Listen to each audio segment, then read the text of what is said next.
Hello everyone, इस video में हम लोग ऑफिशियल लैंग्वेज के बारे में करने वाले हैं। तो लैंग्वेज के अंतर्गत हम लोग देखेंगे पहले कॉन्स्टिट्यूशन में कहाँ पे है, पार्ट, आर्टिकल, शेड्यूल, उसके बाद कितनी भाषाएं हैं। अमेंडमेंट देखेंगे जो भी लेटेस्ट अमेंडमेंट हुए हैं, जैसे 21, 71, 92। आयोग देखेंगे जो कि भाषाओं से रिलेटेड है, उनको धर, जेबीपी, फजल, इनके बारे में देखेंगे। राजभाषा अधिनियम के बारे में देखेंगे।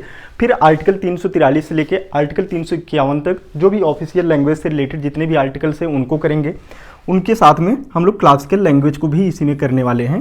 तो ये एक प्रकार से देखेंगे कि लैंग्वेज से रिलेटेड कोई भी चीज़ आपकी छूटने वाली नहीं है। कुछ एक दो फैक्ट एक्स्ट्रा भी आएंगे, जैसे हिंदी डे कब मनाया जाता है या और भी चीज़ें जो भी रहेंगी, अभी करंट की चीज़ें जो भी हैं तो उनको भी हम लोग इसी में कवर करेंगे।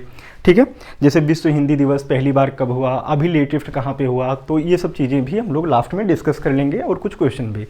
अब बात करते हैं, देखो अब यहाँ पे जैसे पार्ट 17 है। कल के लेक्चर में हम लोगों ने देखा था कि इमरजेंसी कल हम लोगों ने किया था, पार्ट 18 किया था। तो अब आपके माइंड में आएगा कि जैसे पार्ट 18 कल किया तो आज उसके आगे बढ़ना था, लेकिन जैसा कि मैंने क्लियर किया था, पहले हम लोगों ने सेंट्रल स्टेट रिलेशन देखा, ठीक है, यानी 11, 12, 13 वो कवर हो गया आपका। तो 13 में एक आर्टिकल इंपॉर्टेंट है 301, तो वो हम लोग आर्टिकल के थ्रू उसको कवर कर लेंगे।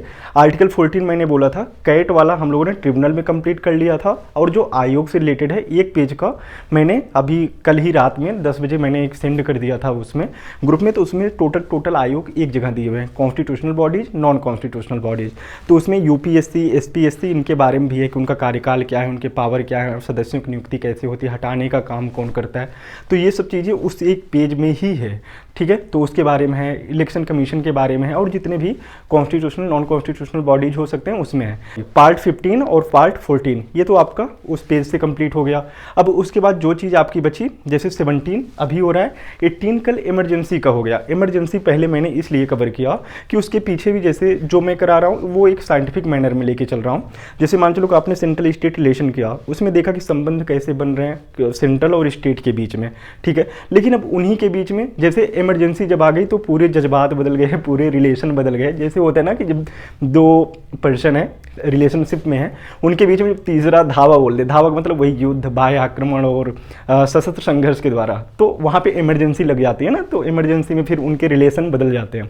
आप इसको डेली लाइफ में भी ले सकते हैं, अपने दो पर्सन के बीच में समथिंग ऐसा करके। ये जरूरी नहीं गर्लफ्रेंड बॉयफ्रेंड पे ही जाए, कोई भी दो रिलेशन में वैसा ले सकते हैं। तो इसलिए मैंने बताया कि जब रिलेशन उन दोनों के बीच में जैसे कोऑपरेटिव फेडरलिज्म चल रहा था, लेकिन एक इमरजेंसी लगा, अब उनके बीच में कैसा रिलेशन होगा, ठीक है। स्टेट इमरजेंसी या कहीं प्रेसिडेंट रूल लगा तो कैसा वो होगा। तो इसीलिए मैंने इमरजेंसी को पार्ट 11 और 12 के बाद में करवाया है, ठीक है। तो अभी इतना तो आपके समझ में आ ही गया होगा। तो जो भी चल रहा है सिस्टमेटिक मैनर में चल रहा है, जिससे चीज़ें आप अच्छे से रिलेट कर पाओ। अब इसके बाद देखते हैं इंपॉर्टेंट फैक्ट ऑफिशियल लैंग्वेज से रिलेटेड। सबसे पहले बात करते हैं, ये है कहाँ पे कॉन्स्टिट्यूशन में, तो पार्ट 17 में है। आर्टिकल कौन सा है, आर्टिकल 343 से 351 तक है। इससे रिलेटेड शेड्यूल कौन सा है, शेड्यूल 8 में कितनी भाषाएं थी, स्टार्टिंग में मूल भाषा के रूप में देखें 14 भाषाएं थी, इसमें जो है 8 भाषाएं ऐड हुई हैं। शेड्यूल 8 में 8 भाषा, ठीक है। ये 8 भाषा आई कहाँ से, 8 भाषा आई, 3 अमेंडमेंट होते हैं, एक 21, दूसरा 71, 21 71 को जोड़ देंगे आ जाएगा 92, ठीक है। 21 71 को जोड़ देंगे 92 आ जाएगा। 21 स से सिंधी लास्ट में पड़ रहा है। 71 में 3 चीज़ें आती हैं, नमक, नेपाली, मणिपुरी, कोंकणी, ठीक। तो नेपाली, मणिपुरी, कोंकणी, तो नमक हो गया। 92 में 4 भाषाएं ऐड होती हैं, कौन कौन सी, बदमाश, मैथ में आप लोगों ने पढ़ा था ना, बदमाश, बोडो, डोगरी, मैथिली, संथाली, ठीक है। तो वो बोडो, डोगरी, मैथिली, संथाली ये 4 भाषाओं के रूप में आती हैं 92 अमेंडमेंट के द्वारा, ठीक। तो ये तो हो गया इसके बारे में। ये थोड़ा बहुत हम लोगों ने देख लिया कॉन्स्टिट्यूशन में कहाँ पे है, कैसे है। अब बात करते हैं कि भाषा को लेके जो प्रॉब्लम आई वो कैसे आई। थोड़ा सा इसके इतिहास में चलते हैं, बैकग्राउंड में देखते हैं।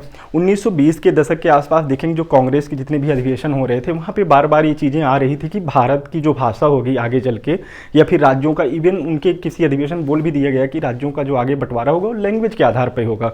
तो लैंग्वेज के लेके जो एक बीज पड़ा ना उस टाइम पे, भेदभाव वाली या वो सब चीज़ें, तो वो कांग्रेस के अधिवेशन से ही पढ़ती गई।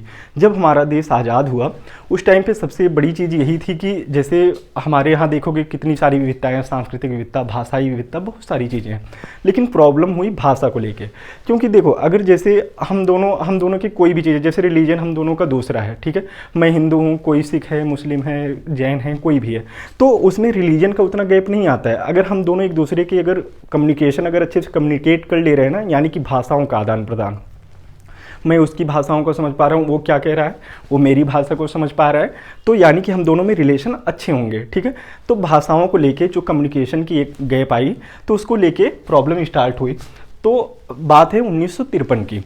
1953 में कांग्रेस के ही एक लीडर थे श्री रामुलू कांग्रेस के ही थे। 56 दिनों तक ये हड़ताल पे, मतलब भूख हड़ताल करते हैं, और उसके बाद इनकी डेथ हो जाती है 1953 में।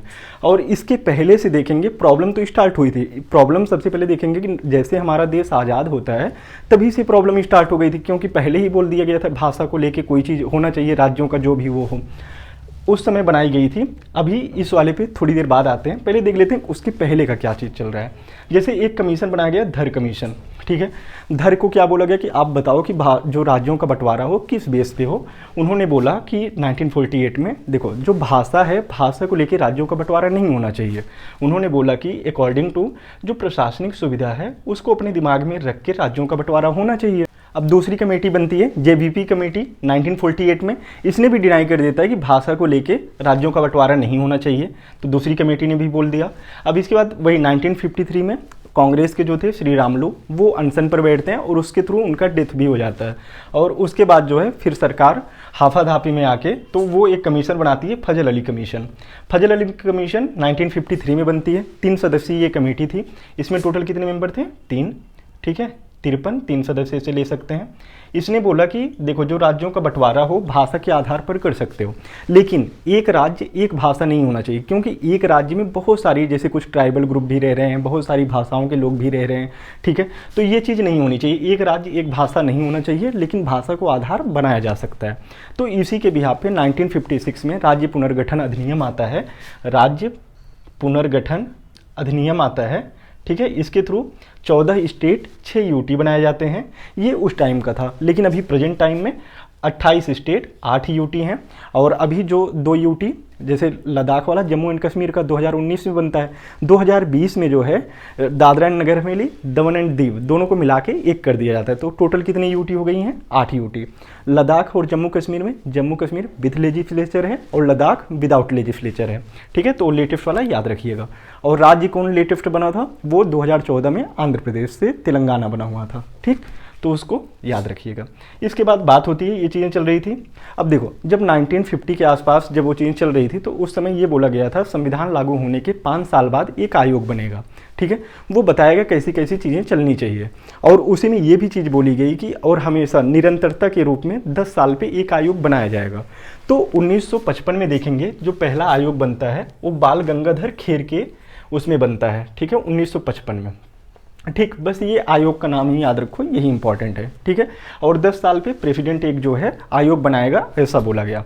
अब वहाँ पे बात ये हुई कि 1950 के बाद ये डिसाइड हुआ था कि 15 साल तक जो है अंग्रेजी को भी लेके चलते हैं, मतलब साथ साथ लेके चलते हैं। 1965 के बाद चीज़ें देखेंगे, लेकिन प्रॉब्लम 1960 के बाद जो है जो साउथ के जो स्टेट थे वहाँ पे प्रॉब्लम होनी स्टार्ट हो गई थी, ठीक है, कि अब इंग्लिश ख़त्म होगा, ये होगा वो होगा, बहुत बड़े पैमाने पर मतलब दंगे एंड ऑल स्टार्ट हो गए थे। अब उसी को लेके गवर्नमेंट जो है वही राज्य भाषा अधिनियम लेके आती है 1963 में, और फिर आगे चल के 1967 में ये भी बोल देती है कि अंग्रेजी को भी अनिवार्य भाषा के रूप में लेके चलते हैं, तो उसी के थ्रू चलने लगी। अच्छा, एक चीज़ दिमाग में ये लाने लायक है कि जैसे बहुत सारे लोग ये लेके चलते हैं कि हिंदी हमारी राष्ट्रभाषा है, जबकि हमारी कोई राष्ट्रभाषा नहीं है। हिंदी क्या है? राजभाषा है, ऑफिशियल लैंग्वेज है, ठीक है, ये अपने माइंड में रखिएगा, ठीक।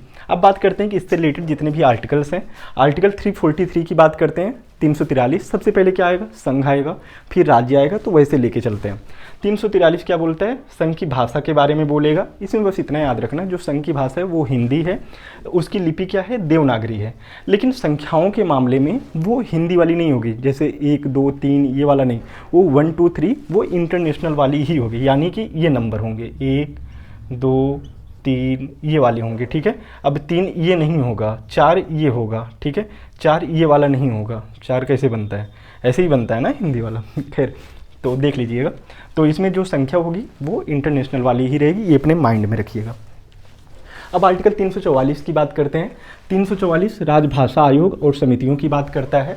प्रेसिडेंट 10 साल पे जो है एक आयोग बनाएगा भाषा को लेके। पहला आयोग कब बना था, 1955 में, बाल गंगाधर खेर के नेतृत्व में। आर्टिकल 345 क्या बोलता है कि राज्य की राजभाषा के बारे में बोलता है। 343 सन, 344 आयोग, 345 राज्य की राजभाषा, ठीक है। आर्टिकल 346 बोलती है जो एक स्टेट दूसरे स्टेट से जब कम्युनिकेशन करेंगे उस समय पत्रादि की भाषा क्या होगी, तो उसको लेके है। तो उसमें यही है, जैसे अपने यहाँ देखेंगे जो 10 स्टेट हैं, 10 स्टेट, यहाँ की भाषा क्या है, हिंदी है।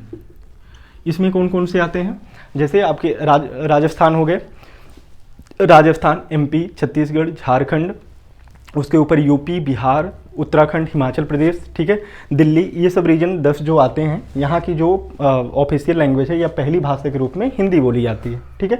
तो अब उनके बीच में तो हिंदी होगी, तो ऐसे लेके जो पत्रादि की भाषा होगी वो क्या होगी, आर्टिकल 346 बताती है। आर्टिकल 348 ये जो है अड़े लोगों की भाषा है। अड़े लोग कौन, वही सुप्रीम कोर्ट एकदम अड़ के बैठा हुआ है कि भाई मैं तो इंग्लिश के अलावा कुछ होने वाला नहीं हूँ, ठीक है। जबकि भारत है, भारत की जो सबसे बड़ी एक आबादी है वो हिंदी बोलने वाली की, दूसरे नंबर पे बांग्ला है, ठीक है। अब अगर इतनी बड़ी आबादी है वहाँ पे हिंदी का कोई वही नहीं है, अगर कोई जजमेंट अगर हमारे लिए आ रहा है हम ही नहीं समझ पा रहे हैं, उसमें जो भी है एडवोकेट, और पता लगा कि जो है जज ने एडवोकेट को कुछ बोला और हमको कुछ पता ही नहीं चल रहा है, एडवोकेट कितना भी वही कुड़किस लेके सारी धमकियाँ देते देते पता नहीं क्या क्या चीज़ें, आज ये लीगल नोटिस आई है, आज वो लीगल नोटिस आई है, इसी के बिहाफ पे लगभग 4.5 करोड़ मामले जो है हमारे इंडिया में आराम से चल रहे हैं, ठीक है, जिसमें से 60-70% तो विचाराधीन ही है, ठीक है।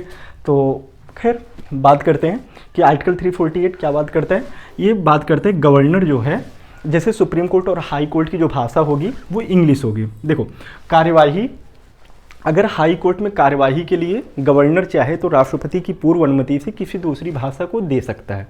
अगर गवर्नर चाहे तो प्रेसिडेंट की पूर्व अनुमति से किसी दूसरी भाषा को अलाउ कर सकता है, ठीक है।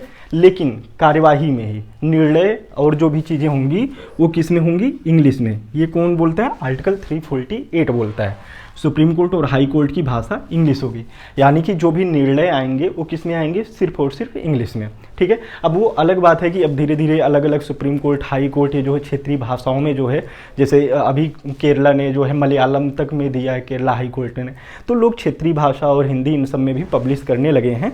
ये हमारे कोर्ट की उदारता ही है, नहीं तो आर्टिकल में तो कुछ और ही है, ठीक। अब बात करते हैं आर्टिकल 120 बोलती है, ये यहीं पे देख लीजिए, पार्लियामेंट की लैंग्वेज की बात करती है, यहाँ पे हिंदी इंग्लिश दोनों भी है, ठीक। अब बात करते हैं आर्टिकल 350 ए से याद रखना, अम्मा, अम्मा का मतलब मातृभाषा, किस स्तर पर, प्राथमिक स्तर पर। आर्टिकल 350 अम्मा, अम्मा मतलब मातृ की भाषा, प्राथमिक स्तर पर होगी, ठीक।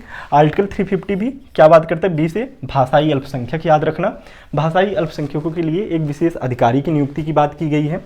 आर्टिकल 351 हिंदी विकास के लिए निर्देश देने की बात की गई है कि हिंदी के विकास के लिए समय समय पर जो निर्देश दिए जा सकते हैं उसकी बात की गई है। अब बात करते हैं क्लासिकल लैंग्वेज की।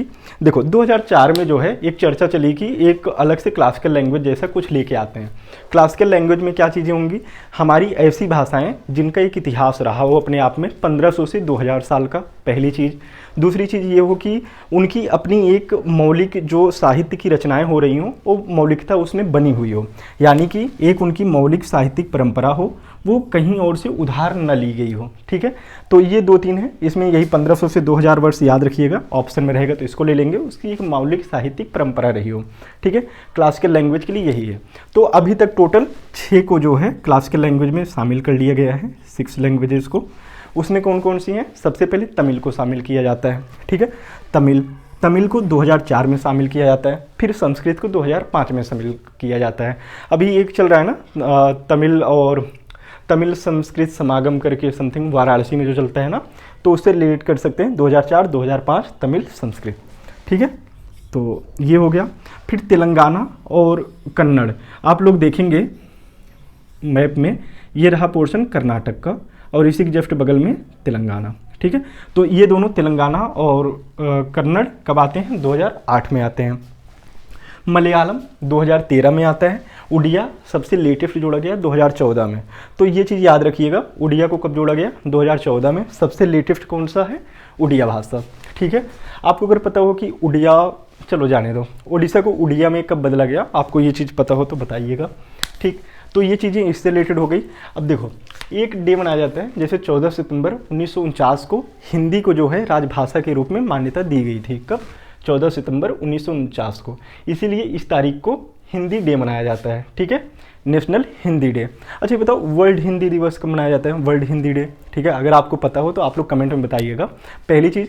और दूसरी, अब इसी को लेके जैसे एक विश्व हिंदी का सम्मेलन होता है ना, विश्व हिंदी सम्मेलन, ठीक, सबसे पहला हुआ था नागपुर में।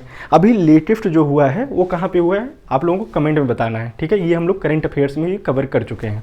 ठीक है, तो ये तो हो गई ऑफिशियल लैंग्वेज की। अब इसके बाद जो अगला वीडियो आएगा वो आपका रिलेटेड रहेगा, हम लोग इसके बाद कवर कर लेंगे जो विशेष अधिवेशन से रिलेटेड है। देखो, आर्टिकल 18 हो गया था, 19 में मिसलेनियस है, इतना इंपॉर्टेंट है नहीं। आर्टिकल 20 हम लोग कर लिए थे, अमेंडमेंट में ही कर लिए थे। ठीक है, तो प्लेलिस्ट में जाके अमेंडमेंट वाला चैप्टर पार्ट 20 आप लोग कर लीजिएगा। पार्ट 21 अब हम लोग विशेष उपबंध से रिलेटेड करेंगे, जिसमें कल हम लोग थोड़ा सा जम्मू एंड कश्मीर का देखेंगे, आर्टिकल 370, आर्टिकल 35A के बारे में। और उसके साथ में हम लोग आर्टिकल 371 के पूरे वो करेंगे, वो भी ट्रिक से करेंगे। 371 से ABCDEFGHIJ इन सब में क्या है वो हम लोग एक ट्रिक से कर लेंगे। आपको वो तुरंत आपकी विजुअल मेमोरी एक्टिव हम कराने की कोशिश करेंगे, तो वो चीज़ें आपको तुरंत रिलेट हो जाएंगी। ठीक है, तो कल वो कर लेंगे।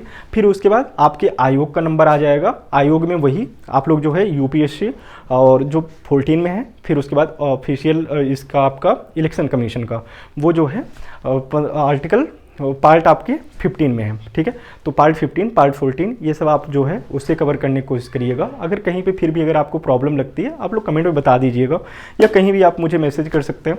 ठीक है, तो मैं कोशिश करूँगा कि अगर आपको लगता है कि नहीं sir constitutional non constitutional bodies को भी कवर कर दीजिए, तो मैं एक दिन में उसको कवर कर दूँगा। बाकी पेज में ग्रुप में उसको शेयर कर दिया हूँ, आप लोग वहाँ से लेके देख लीजिए। ठीक है, तो मिलते हैं।